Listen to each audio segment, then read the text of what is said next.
Selamat pagi anak ibu kelas 11. Apa kabar kalian? Mudah-mudahan tetap semangat belajar ya nak. Jangan pernah lengah ya. Kita sekarang belajar OTK kepegawaian sampai kita ke materi prosedur. Prosedur ada tahapan-tahapan dalam pengadaan pegawai. Pengadaan pegawai gitu ya. Jadi prosedurnya apa dan apa itu arti pengadaan? Pengadaan berarti ada pegawai yang sudah pensiun atau mengundurkan diri atau bagaimana, yang jelas ada lowong pekerjaan yang harus diisi. Tentu harus dilakukan pengadaan atau rekrutmen pegawai untuk mengisi pekerjaan atau lowongan yang kosong. Nah, sekarang apa itu arti daripada pengadaan? Pengadaan atau istilah lainnya disebut dengan procurement. Procurement. Jadi biasanya rekrut, katanya rekrut berarti adakan gitulah. Jadi artinya proses untuk memperoleh jumlah dan jenis tenaga kerja yang tepat untuk memenuhi kebutuhan guna mencapai tujuan organisasi. Jadi pengadaan itu adalah proses, tentu ada tahapan untuk memperoleh jumlah dan jenis tenaga kerja yang tepat. Untuk apa? Tentu memenuhi kebutuhan guna mencapai tujuan organisasi. Nah, dapat juga dikatakan sebagai kegiatan penarikan. Nah, ini dia yang lebih simpel, sebagai kegiatan penarikan, seleksi, penempatan, orientasi. Orientasi itu artinya pemusatan atau memperkenalkan, dan induksi dalam mendapatkan karyawan yang efektif dan efisien untuk membantu tercapainya tujuan. Intinya atau endingnya tetap untuk mencapai tujuan dari perusahaan. Itu pengertian dari pengadaan atau procurement. Kemudian apa manfaat harus direncanakan pengadaan pegawai itu? Segala sesuatunya perlu dibuat perencanaan. Nah, ini dia manfaatnya. Penggunaan tenaga kerja yang sudah ada secara lebih baik. Artinya kalau masih bisa dimanfaatkan orang di dalam, pergunakan orang dalam. Kalau masih bisa diisi oleh orang dalam, pergunakan orang dalam dengan ketentuan. Kalau ditambah beban kerjanya, tentu harus tambah dengan income-nya. Kemudian dapat meningkatkan produktivitas tenaga kerja yang sudah ada. Kalau sesuai skill-nya, kalau income-nya besar, tentu dia lebih produktif, dia lebih fokus dan lebih bisa menghasilkan.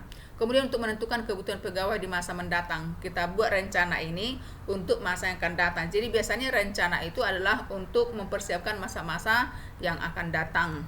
Kemudian penanganan informasi ketenaga kerjaan dan pemanfaatannya.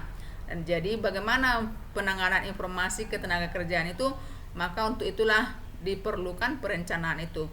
Lalu sebagai dasar dalam penyusunan program bagi satuan kerja yang menangani pegawai.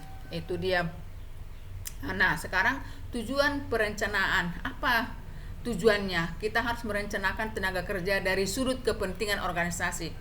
Organisasi perlu membuat perencanaan tentang tenaga kerja atau pegawai yang mereka akan pakai, dan kita juga perlu buat perencanaan. Nah, kalau dari sudut organisasinya, apa tujuan perencanaannya? Tentu menarik dan mempertahankan jumlah karyawan yang cukup dan memadai. Kemudian menggunakan karyawan secara maksimal seperti yang Ibu katakan di awal tadi. Kemudian mengantisipasi perubahan atau tuntutan sumber daya manusia yang tersedia. Kemudian berikutnya memberikan kepastian bagi semua pegawai adanya kesempatan yang sama dalam hal promosi. Itu maka perlu suatu instansi atau organisasi atau perusahaan itu membuat perencanaan pengadaan pegawai. Kemudian mengintegrasikan, memusatkan seluruh aktivitas manajemen sumber daya manusia, mengintegrasikan, menyatupadukan, mengkoordinasikan seluruh aktivitas. Itu maka perlu dibuat perencanaan oleh perusahaan. Kemudian kalau dari sudut kepentingan kita, kalau kita membuat suatu perencanaan ya tentang kita merencanakan untuk kita bekerja ke depan, tentu mengetahui kemampuan pengembangan jenjang karir kita. Kita boleh tahu ya, maka kita perlu bikin perencanaan. 5 tahun saya bekerja harus bisa jadi mandor. 2 tahun jadi mandor harus bisa menjadi pengawas untuk bagian tertentu, menjadi kepala subseksi sampai ke apa. Jadi kita punya perencanaan. Kemudian mengetahui kemampuan apa yang harus dimilikinya untuk menduduki jabatan tertentu. Jadi untuk bisa jadi mandor harus apa yang bisa kita lakukan gitu ya. Kemudian mengetahui waktu terbaik untuk mencapai jenjang karir. Jadi kita harus punya rencana ya. Berapa tahun jadi guru, bisa jadi wali kelas, dari berapa wali kelas menjadi kepala wakil dulu ya, dari wakil menjadi kepala, dari kepala menjadi pengawas, seperti ada Bapak Tambunan kita itu ya, dia punya target-target tertentu. Itu tujuan perencanaan pegawai bagi kepentingan pribadi pegawai. Kemudian bagaimana tahapan pengadaan? Ada tentu tahapannya, tidak asal diterima begitu saja. Tahapannya apa? Yang pertama tentu dianalisa. Analisa, lihat dulu ya, jabatan yang kosong, bidang pekerjaan yang kosong, dan harus didatangkan pegawai, tidak bisa diisi oleh orang dalam karena punya spesifikasi atau kualifikasi tertentu yang akan menanganinya misalnya. Nah seperti yang tadi, kalau memang diisi oleh orang dalam bisa diupayakan, silahkan orang dalam. Kemudian kalau sudah dianalisa, diketahuilah katakanlah bagian komputerisasi yang kosong, lakukanlah rekrutmen, lakukanlah pengadaannya, penarikannya, tariklah. Lalu tentukan kemampuan utama, lalu diseleksi dulu ya. Sudah direkrutmen, sudah masuk permohonan, lalu diseleksi. Setelah diseleksi tentukan, boleh saja misalnya yang lulus sensor itu 2-3 orang, yang terima hanya 1. Maka diantara mereka itu mana yang paling kompeten ya, mana paling kompeten. Kalau yang diseleksi itu lebih beberapa orang, dan diantara yang masuk nominasi itu seleksi lagi. Nah menentukan yang paling utama dan harus diterima, itu step keempat.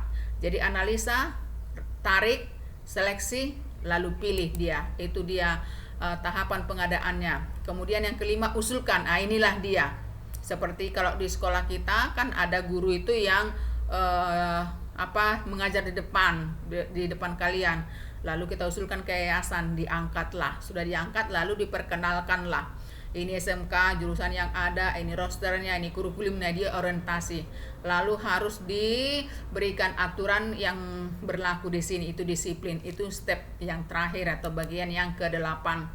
Lalu nanti yang menjadi tugas kalian adalah menulis inti-inti sari daripada pelajaran kita hari ini. Tulis inti-inti sarinya dengan baik, lalu pelajari, dan pelajari. Ini yang boleh disampaikan pagi hari ini. Thanks, salam literasi.